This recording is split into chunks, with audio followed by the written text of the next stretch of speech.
Gun felt cold against Rhee's palm as he stood in the rain, staring at the freshly turned earth of his father's grave. The marble headstone gleamed under Seoul's neon-soaked skyline, indifferent to the storm brewing inside him. Thunder rolled across the city like a warning, but Daehyun had long stopped fearing warnings. He'd become one himself. "Boss, we have a lead." The voice came from behind him, sharp and urgent. Min-jae, his second in command, approached with a black envelope clutched in his hand, water streaming down his face. Daehyun didn't turn. His eyes remained fixed on the name carved into stone. Rhee Sung-ho, father, king, murdered. Speak. Kwame Mensah. We found him. Ghana, Accra. He's been hiding there for 8 years under a false identity. Min-jae's voice trembled with something between excitement and fear. But there's more. He has a daughter. Leona Mensah, 24, art student, lives alone near the coast.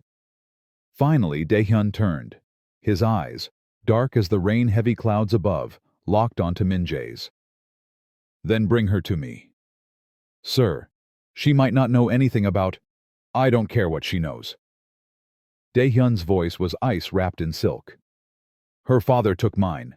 Now I take what matters to him. Bring her to Seoul, alive." The order hung in the air like a death sentence. 3 days later, halfway across the world, Leona Mensah sat on a weathered wooden stool near Labadi Beach, her canvas propped against the sea breeze. Her brush moved in slow, deliberate strokes, capturing the way sunlight danced on water. The painting wasn't of the beach, though. It never was. Her subjects were always faces, fragments of memories she couldn't quite place, people she'd never met but somehow knew. This one was an older man with kind eyes and a warrior's jaw. She'd dreamed of him last night, heard his voice calling a name she couldn't remember. Her father had told her stories once, before the silence swallowed him, before he disappeared into whatever shadows haunted him. "Beautiful work." The voice startled her. Leona turned to find 3 men in dark suits, painfully out of place against Accra's vibrant chaos. The one who spoke smiled, but it didn't reach his eyes. "Thank you." She turned back to her canvas, dismissing them. Something felt wrong. The air had changed. "Leona Mensah?" Another voice, closer now. She stood, instinct screaming. "Who's asking?" Before she could scream, before she could run, a cloth pressed against her mouth. The world tilted. Her painting fell to the sand. The last thing she saw was her canvas, the kind-eyed stranger's face staring up at the sky as darkness claimed her. When consciousness returned, it came with a headache and the smell of expensive leather. Leona's eyes opened slowly, adjusting to dim lighting. She wasn't on the beach anymore. The room around her was massive, all marble floors and floor-to-ceiling windows overlooking a city she didn't recognize. Everything was black, white, and gray, sterile, cold, like a beautiful prison. She tried to move and realized her wrists weren't bound, but her body ached from whatever they'd drugged her with. Leona forced herself to stand, stumbling slightly, her hand catching the edge of a glass table. "You're awake." The voice came from the shadows near the window. Leona spun around, her heart hammering. A man stood there, tall and lean, dressed in black from head to toe. Even in the dim light, she could see the sharp angles of his face, the way he carried himself like violence contained in expensive clothing. His eyes found hers, and she felt the temperature drop. "Where am I?" Her voice came out stronger than she felt. "Who are you?" "Seoul." He stepped forward into the light, and Leona's breath caught. He was beautiful in a dangerous way, like a blade fresh from the forge. "And I'm the man who's going to make your father pay for what he did to mine." "My father?" Leona's mind raced. "I don't know where my father is. I haven't seen him in 3 years." "Convenient." Daehyun circled her slowly, a predator assessing prey. "Kwame Mensah. Arms dealer. Betrayer. Murderer. Those words mean nothing to you?" My father was a businessman. He... Leona's voice cracked. He left. Just disappeared one day. I don't know anything about any betrayal. Daehyun stopped directly in front of her, close enough that she could see the gold flecks in his dark eyes, close enough to feel the heat radiating from his body despite the coldness in his expression. Then you'll stay here until he surfaces. Fathers tend to care about their daughters. At least, mine did.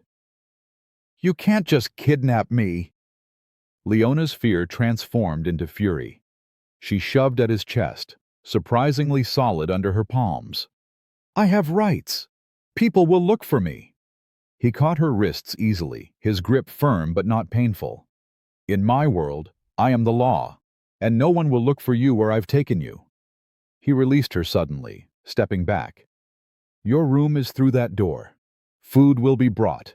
Don't try to leave. My men are everywhere, and Seoul is not kind to those who don't know its secrets. I'll escape. Leona lifted her chin, meeting his gaze with defiance that surprised even her. I'll find a way out of whatever hell you've created here. Something flickered in Daehyun's expression, too quick to name. Many have tried. All have failed. He turned toward the door, his footsteps echoing on marble. Welcome to your new reality, Leona Mensah. I suggest you make peace with it. The door closed behind him with a final, terrible click. Leona stood in the silence, her body shaking now that she was alone. She wanted to cry, to collapse, to give in to the terror clawing at her throat. Instead, she walked to the window and stared out at Seoul's glittering skyline. Somewhere out there was home. Somewhere out there was freedom. And somewhere in this cold, beautiful prison was a man who thought vengeance could fill the holes. Grief, carved into souls. She touched the glass, her reflection staring back at her. He doesn't know who he's captured, she whispered to herself. I'm my father's daughter. I don't break. The first 3 days passed in tense silence. Leona refused to eat, refused to speak to the guards who brought trays of food that grew cold on tables. She explored every inch of her prison, testing windows that wouldn't open, doors that remained locked. The suite was luxurious, all silk sheets and imported furniture, but gold bars were still bars. On the 4th day, Daehyun returned. He entered without knocking, finding her sitting cross-legged on the floor near the window, sketching on paper someone had left with her meal. She didn't look up, though every muscle in her body tensed at his presence. You haven't eaten. It wasn't a question. I'm not hungry. You'll make yourself sick.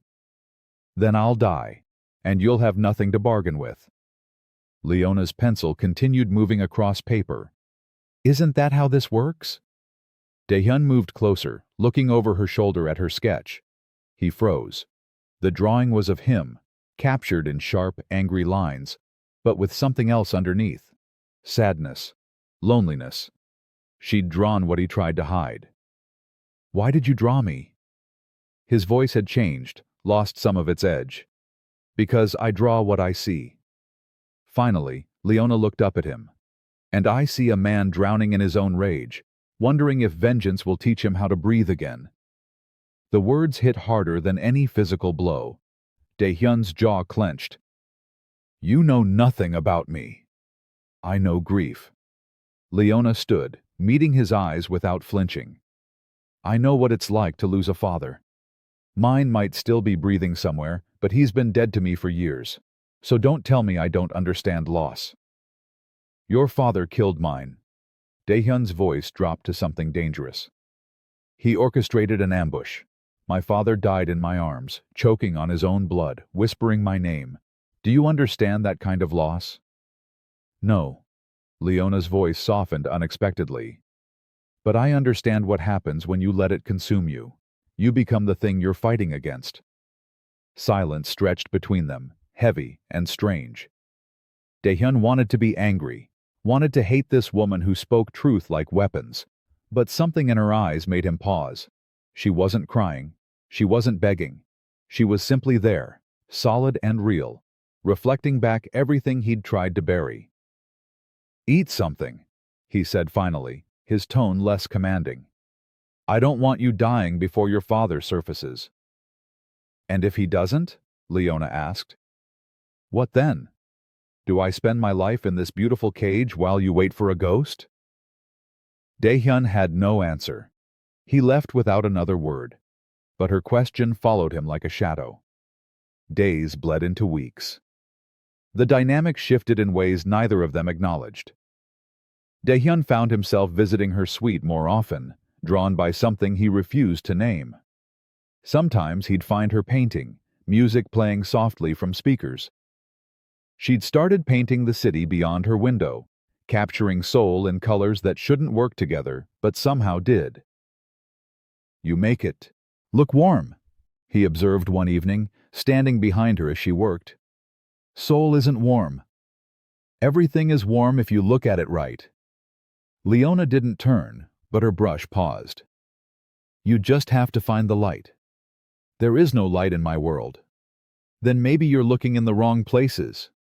These conversations became routine. He'd enter, she'd paint or sketch. They'd trade words like careful chess moves, neither willing to fully surrender, but both unwilling to maintain full war. Daehyun told himself he was gathering information, learning about her father through her. But the truth was simpler and more dangerous. He was lonely, and she was the first person in years who didn't fear him. One night, Leona collapsed. Daehyun had entered her suite to find her on the floor, unconscious, her skin burning with fever. The calm he wore like armor shattered. He gathered her in his arms, shouting for his private doctor, his heart pounding in a way that had nothing to do with anger. She's exhausted, the doctor reported after examination. Stress, lack of proper nutrition, emotional trauma. Her body is shutting down. Fix it. Daehyun's voice shook. I don't care what it costs. Fix it. He stayed by her bedside that night, watching her sleep, her face peaceful for the first time since she'd arrived. In sleep, she looked younger, vulnerable. His hand reached out before he could stop himself, brushing a strand of hair from her face. What are you doing to me? He whispered to her unconscious form. You're supposed to be my weapon, my leverage. Not? He couldn't finish the thought, didn't want to name what she was becoming. When Leona woke the next morning, she found Daehyun asleep in a chair beside her bed, his head tilted at an uncomfortable angle, dark circles under his eyes. For the first time, she saw him without his armor. He looked younger too. Human. Breakable. You stayed. Her voice, hoarse from fever, made him jolt awake. Their eyes met, and something passed between them that neither could deny. The air felt charged, dangerous in a different way than before. I needed to ensure you didn't die. Daehyun's walls tried to rebuild themselves. You're still valuable to me. Liar. Leona's lips curved in a weak smile. You were worried. Admit it. I don't worry about hostages. Then what am I? She challenged. Because I stopped feeling like a hostage weeks ago. The question hung between them like a confession. Daehyun stood abruptly, putting distance between them. You should rest. The doctor will check on you again this evening. Daehyun. She said his name for the first time, and it stopped him at the door. Thank you. For staying. He didn't respond, but his hand tightened on the doorframe before he left. That night, Leona's fever broke, but something else broke too. The pretense, the careful distance.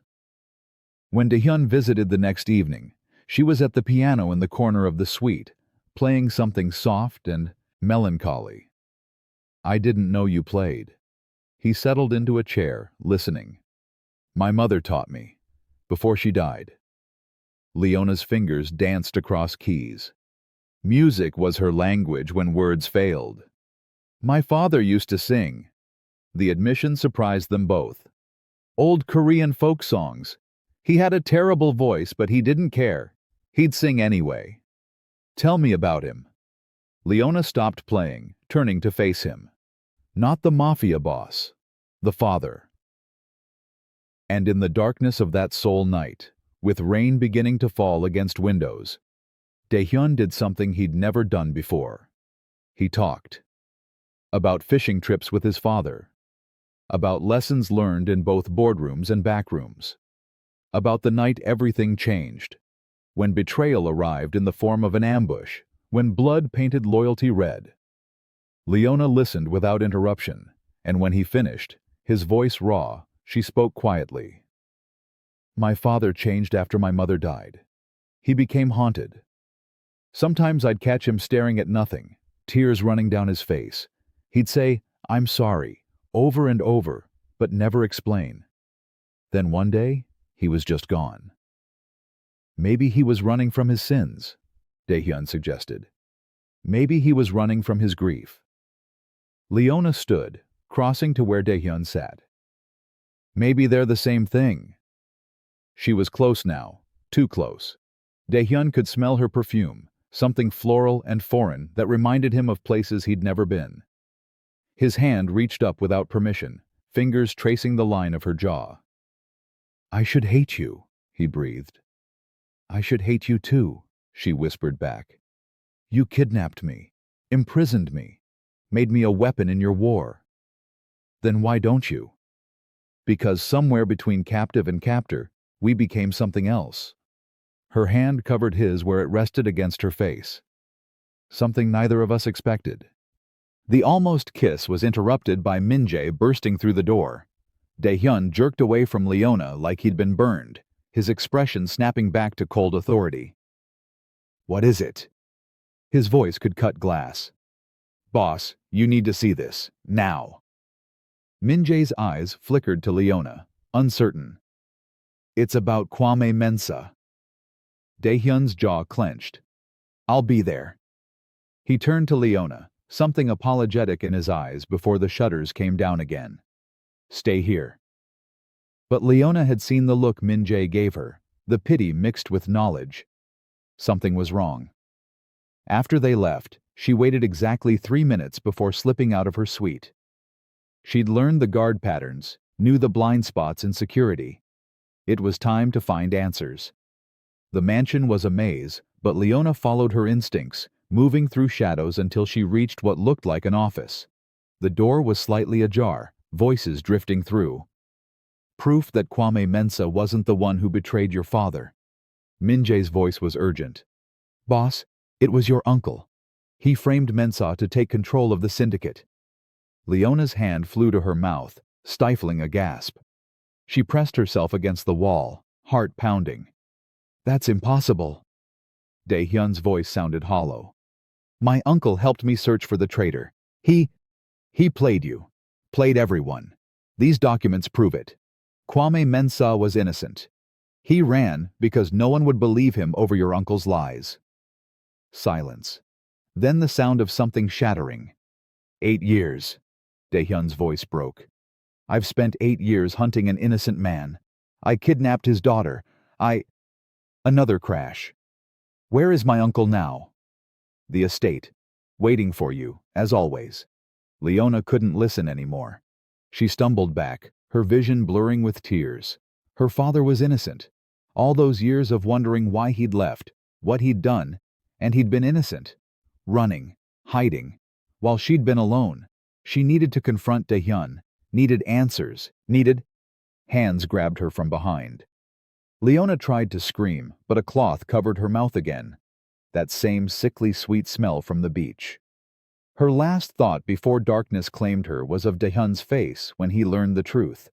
How it would destroy him just as thoroughly as his father's death had. When Daehyun returned to Leona's suite and found it empty, his blood turned to ice. Her sketchpad lay on the floor, pencils scattered like she'd left in a hurry. He knew immediately. His uncle had learned about her, about what she'd become to him. His phone rang. Unknown number. Looking for something? His uncle's voice oozed false concern. Or should I say, someone. The Mensah girl is quite lovely. I can see why you kept her around. Though I must say, nephew, mixing business with pleasure is always a mistake. If you hurt her, you'll what? I raised you. Taught you everything. And how do you repay me? By falling for the daughter of the man I framed." His uncle laughed, cold and merciless. "Yes, I know you know. It doesn't matter. She's my insurance now. Come to the old docks, alone, at midnight, or she dies screaming your name." The line went dead. Min-jae appeared in the doorway, armed men behind him. "Boss, we're ready. We can storm—" "No." Daehyun's voice was pure ice over volcanic rage. "He's expecting that. I go alone." "That's suicide. Then I die." Daehyun checked his weapons with mechanical precision. "But she lives. That's all that matters." "Boss, when did she stop being a hostage to you?" Daehyun paused, his hand on his gun. "The moment she saw me as more than a monster. Now I have to prove she wasn't wrong." Midnight found Daehyun at the docks, rain pouring down in sheets, the ocean churning black and violent beyond the warehouses. His uncle stood in the center of an open space, flanked by a dozen armed men. And there, bound to a chair with blood trickling from her temple, was Leona. Her eyes met his across the distance, and even now, even terrified and hurt, she looked at him with something other than hate. The prodigal nephew arrives. His uncle spread his arms wide. "Come to save your little obsession? Let her go." Daehyun walked forward slowly, hands visible. "This is between us. She's innocent in all of this." "Innocent?" His uncle laughed. "Like her father was innocent?" "Yes, I framed Kwame Mensah. He was weak, soft, questioning our methods. Your father listened to him, started doubting our expansion plans, so I eliminated the problem. Mensah ran like the coward he was, and your father, well, accidents happen in our world." "You killed your own brother." Daehyun's voice shook with barely contained fury. "I killed a fool who let morality interfere with profit." His uncle's eyes glittered with madness. "And I would have gotten away with it if you hadn't developed feelings for this girl. Love makes you weak, nephew, just like it made your father weak." "No." Daehyun stopped walking, his hand moving to his concealed weapon. "Love makes you stronger. It gives you something worth fighting for beyond yourself. That's something you'll never understand."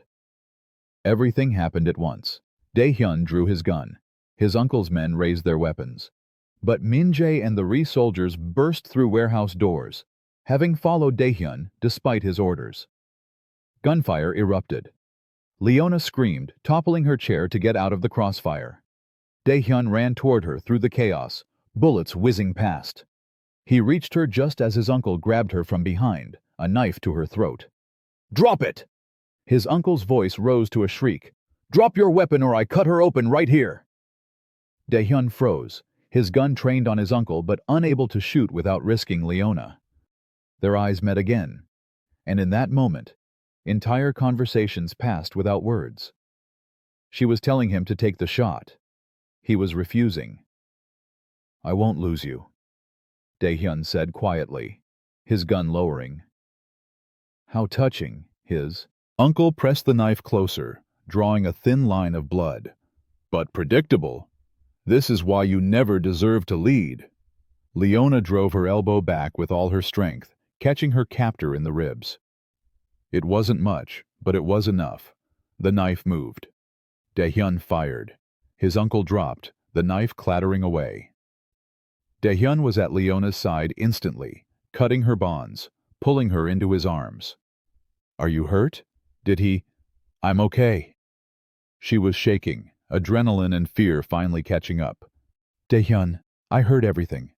My father was innocent. I know." He cupped her face, his thumbs wiping away tears mixed with rain. "I'm sorry. God, Leona, I'm so sorry. For everything. For taking you.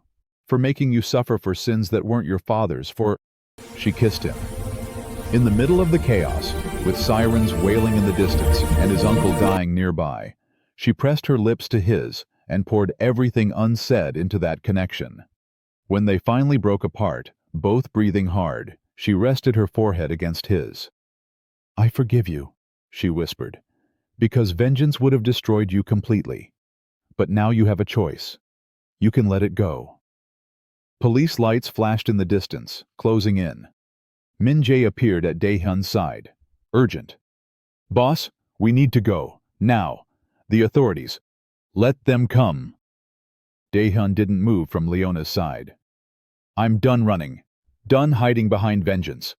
He looked at his second-in-command. Get the men out. Cooperate with the police. Tell them everything about my uncle. The syndicate ends tonight. Boss? That's an order. Min-jae nodded once, then disappeared into the chaos. Daehyun turned back to Leona, memorizing her face like he was trying to sketch it into his soul. What happens now? She asked, knowing the answer, but needing to hear it anyway. Now I face what I've done. All of it. The kidnapping, the syndicate, everything. His hand covered hers where it rested against his chest. But you're free. Finally, truly free. Go home, Leona. Go back to Ghana, to your art, to your life. And you? I'll carry you with me. He leaned down, kissing her once more, soft and devastating. Every day, every moment, you'll be the light I finally learned to see. The police descended then, pulling them apart. Leona watched as they led Daehyun away, his eyes never leaving hers, until the very last moment. She stood in the rain, her hand pressed to her lips where his kiss still burned, watching the man who'd captured her body, free her soul, finally walk toward his own redemption. 3 months later, back in Accra, Leona stood in a new art gallery, the walls filled with her work. But the centerpiece made visitors pause and stare. A massive painting of a man with dark eyes and darker secrets, surrounded by crimson lilies that seemed to bleed off the canvas. Beneath it, a letter was framed, the handwriting sharp and precise. I claimed you for revenge, but you claimed me for grace. I may never touch your face again, but I'll spend whatever time I have earning the forgiveness you gave so freely. You taught me that love doesn't make you weak. It makes you brave enough to stop running from yourself. Wait for me, Leona. However long it takes, I'll find my way back to you. D. Leona touched the glass protecting the letter, her eyes drifting to the painting above. She'd titled it, The Rhee Promise, and every person who asked what it meant received the same answer. It's about a man who learned that the opposite of revenge isn't forgiveness. It's love. Outside, the Accra sun burned bright and hot, so different from Seoul's rain-soaked nights. But somewhere across an ocean, in a Korean prison cell, a man sat with his own sketchpad, drawing a woman's face from memory, counting days until promises could become reality.